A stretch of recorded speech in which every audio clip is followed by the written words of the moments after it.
हाय दोस्तों, एक बार फिर से आप सभी लोगों का YRS क्लास में बहुत बहुत स्वागत है। दोस्तों, इस वीडियो में क्लास 9, 10, 11, 12 विषय हिंदी में जितने भी अतिलघुत्तरी के महत्वपूर्ण प्रश्न हैं वो मैं आज इस वीडियो में अच्छे तरीके से आप लोगों को बताने वाला हूं। दोस्तों, इसमें है अन्नगद्य विधाएं। तो पहला प्रश्न नंबर 1 आपके सामने है, अन्नगद्य विधाओं से क्या तात्पर्य है, यानी अन्नगद्य विधाएं किसे कहते हैं, या अन्नगद्य विधाओं से आप क्या समझते हैं। तो जिस तरह से भी पूछे, जिस प्रकार से इसका उत्तर लिखा गया इसमें ऐसे ही लिखेंगे और आपको 2 नंबर की प्राप्ति होगी। दोस्तों, इसमें लिखेंगे हम हिंदी साहित्य में निबंध, नाटक, कहानी, उपन्यास आदि मुख्य विधा तथा आत्मकथा, आलोचना, जीवनी, यात्रा वृत्त, रेखा चित्र, संस्मरण, गद्य, काव्य, रिपोर्टाज, डायरी तथा रेडियो रूपक आदि अन्य या गौड़ गद्य विधाओं के नाम से जानी जाती है। दोस्तों, ये था प्रश्न नंबर 1। प्रश्न नंबर 2 आपके सामने कह रहा है, जीवनी साहित्य किसे कहते हैं।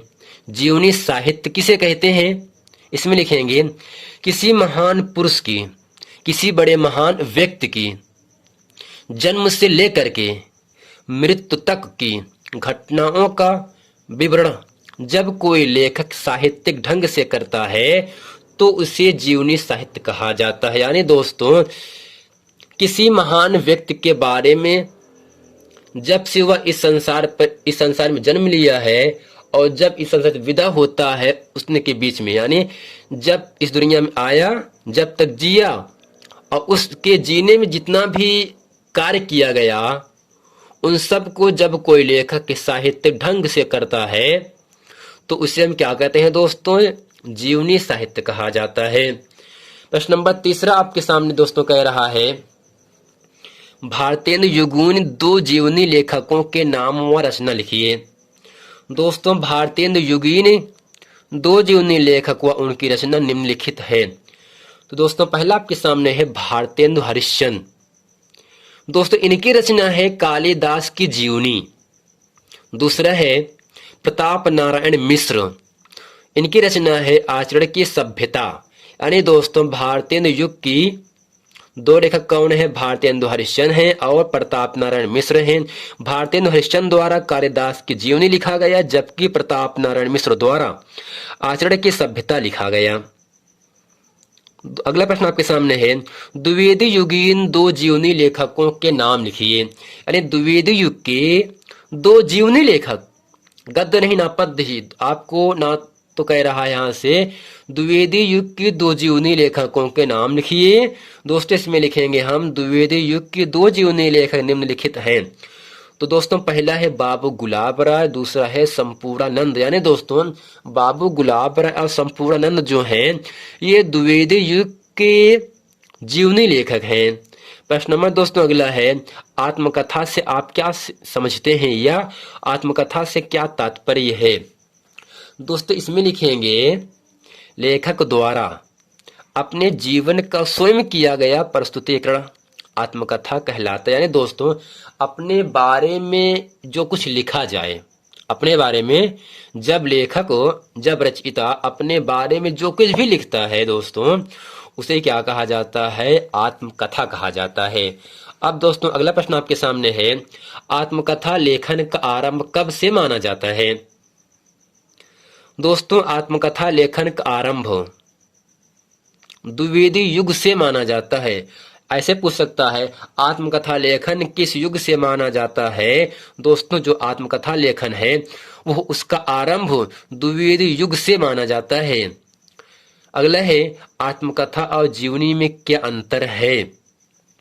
आत्मकथा में स्वयं लेखक अपने विषय में लिखता है, यानी दोस्तों आत्मकथा में लेखक अपने बारे ही में लिखता है, जबकि जीवनी में लेखक किसी महापुरुष के विषय में लिखता है। दोस्तों, यानी दोस्तों, आत्मकथा में लेखक अपने बारे में लिखता है, जबकि जीवनी में लेखक किसी महान पुरुष के बारे में लिखता है। दोस्तों, ये था प्रश्न नंबर 83। अब चलते हैं आपको लेकर प्रश्न नंबर 84 में। दोस्तों, प्रश्न नंबर 84 आपके सामने कह रहा है, रेखा चित्र व संस्मरण में क्या अंतर है? तो इसमें लिखेंगे संस्मरण में पूर्ण चित्र होता है, जबकि रेखा चित्र में अधूरा या खंडित भी हो सकता है। संस्मरण में विगत और रेखा चित्र में विगत आगत दोनों प्रकार के चित्र होते हैं। दोस्तों अगला प्रश्न आपके सामने है, संस्मरण विधा का आरंभ कब हुआ? दोस्तों संस्मरण विधा का आरंभ द्विवेदी युग से हुआ। यात्रा वृत्त साहित्य कब आरंभ हुआ? दोस्तों यात्रा वृत्त साहित्य भारतीय युग में आरंभ हुआ। प्रश्न नंबर 87 आपके सामने दोस्तों कह रहा है, भारतीय युग के 2 यात्रा वृत्तकारों के नाम लिखिए। भारतीय युग के 2 यात्रा वृत्तकारों के नाम लिखिए। इसमें लिखेंगे भारतीय युग के 2 यात्रा वृत्तकार व रचनाकार निम्नलिखित हैं। दोस्तों पहला है भगवान दास वर्मा, इनकी रचना है लंदन की यात्रा। भारतेंदु हरिश्चंद्र दूसरी बार पे है, इनकी रचना का नाम है हरिद्वार की यात्रा।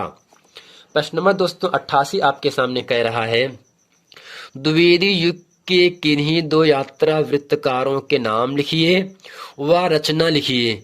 दोस्तों इसके पहले की वीडियो में भारतेंदु युग कह रहा था, जिसके लेखक कौन कौन से थे? भगवान दास वर्मा और भारतेंदु हरिश्चंद्र। भगवान दास वर्मा ने लंदन की यात्रा और भारतेंदु हरिश्चंद्र ने हरिद्वार की यात्रा की रचना की थी। इसमें कह रहा है द्विवेदी युग की यात्रा वृत्तकारों की रचना व रचनाकार। दोस्तों द्विवेदी युग के 2 यात्रा वृत्तकार व रचनाकार निम्नलिखित हैं। पहला है गोपाल दास गहमरी, इनकी रचना है लंका यात्रा। दूसरा है सत्यमेव परिव्राजक, जिनकी रचना है मेरी कैलाश यात्रा। दोस्तों प्रश्न नंबर 89 आपके सामने कह रहा है, पत्र साहित्य का आरंभ कब हुआ? दोस्तों पत्र साहित्य का आरंभ द्विवेदी युग में हुआ। प्रश्न नंबर 90 है, पत्र साहित्य का परिवर्तन किसने किया था? दोस्तों महात्मा मुंशीराम ने पत्र साहित्य का परिवर्तन किया। प्रमुख पत्र संग्रहों के नाम लिखिए। प्रमुख पत्र संग्रहों के नाम लिखे, जो कि प्रश्न नंबर 91 है। ऋषि दयानंद का पत्र व्यवहार, द्विवेदी पत्रावली, पदम सिंह शर्मा के पत्र, पंत के 200 पत्र, बचपन के नाम आदि प्रमुख पत्र संग्रह हैं। अब दोस्तों प्रश्न नंबर 92 आपके सामने कह रहा है, डायरी साहित्य किसे कहते हैं? डायरी साहित्य किसे कहते हैं? तो दोस्तों इसमें लिखेंगे, जब लेखक तिथि विशेष में घटित घटना चक्र को ब्यौरेवार यानी पूरे तरीके से, कोई छूटे ना, यानी एक पूरे ब्यौरा लेकर के अपनी संक्षिप्त प्रतिक्रिया या टिप्पणी के साथ लिख लेता है, तो यह लेखन डायरी साहित्य विधा के रूप में स्वीकार किया जाता है। यानी दोस्तों जब लेखक तिथि विशेष में घटित घटना चक्र को ब्यौरेवार अपनी संक्षिप्त प्रक्रिया या टिप्पणी के साथ लिख लेता है, तो यह लेखन डायरी साहित्य विधा के रूप में स्वीकार कर लिया जाता है। प्रश्न नंबर 293 आपके सामने है, रिपोर्ताज लेखन कब से आरंभ हुआ? दोस्तों रिपोर्ताज लेखन द्विवेदी युग के अंतिम चरण में आरंभ हुआ था। दोस्तों अगला है, रिपोर्ताज किसे कहते हैं? रिपोर्ताज फ्रांसीसी भाषा का शब्द है। इसमें किसी घटना को इस प्रकार प्रस्तुत किया जाता है कि पाठक का मर्म उद्वेलित हो उठे, यानी झूम उठे, प्रफुल्लित हो उठे और अविस्मरणीय बन जाए, यानी उसे भूल भी जाए। दोस्तों प्रश्न नंबर 95 आपके सामने कह रहा है, आलोचना किसे कहते हैं? आलोचना किसे कहते हैं? दोस्तों आलोचना का मतलब होता है बुराई करना किसी को। किसी कवि या लोक की कृत को भले भांत देख परख कर उसका साहित्य मूल्यांकन करना आलोचना कहलाता है। यानी किसी कवि या लोक यानी लेखक की कृत को यानी रचना को भली भांत देख करके या परख करके साहित्यिक मूल्यांकन करना, कैसे लिखा कैसे नहीं लिखा है, दोस्तों यही क्या है? आलोचना कहलाता है। भारतीय युग के प्रमुख आलोचकों के नाम लिखिए। भारतेंदु युग के प्रमुख आलोचक कौन कौन दोस्तों हैं? भारतेंदु हरिश्चंद्र, लाला श्रीनिवास दास, बालकृष्ण भट्ट, बद्री नारायण चौधरी प्रेमघन आदि भारतेंदु युग के प्रमुख आलोचक हैं। दोस्तों प्रश्न नंबर 97 आपके सामने कह रहा है, द्विवेदी युग के 4 आलोचकों के नाम लिखिए। द्विवेदी युग के 4 आलोचकों के नाम लिखिए। पहला आपके सामने इसमें दिया है महावीर प्रसाद द्विवेदी, ये दोस्तों द्विवेदी युग के क्या है? आलोचक हैं। दूसरा है श्याम सुंदर दास मिश्र बंधु। तीसरा है पंडित पदम सिंह शर्मा, यानी दोस्तों महावीर प्रसाद द्विवेदी, श्याम सुंदर दास, पदम सिंह शर्मा और मिश्र बंधु जो हैं ये द्विवेदी युग के 4 आलोचक हैं। दोस्तों प्रश्न नंबर 98 जो कि इस वीडियो का अंतिम प्रश्न होगा।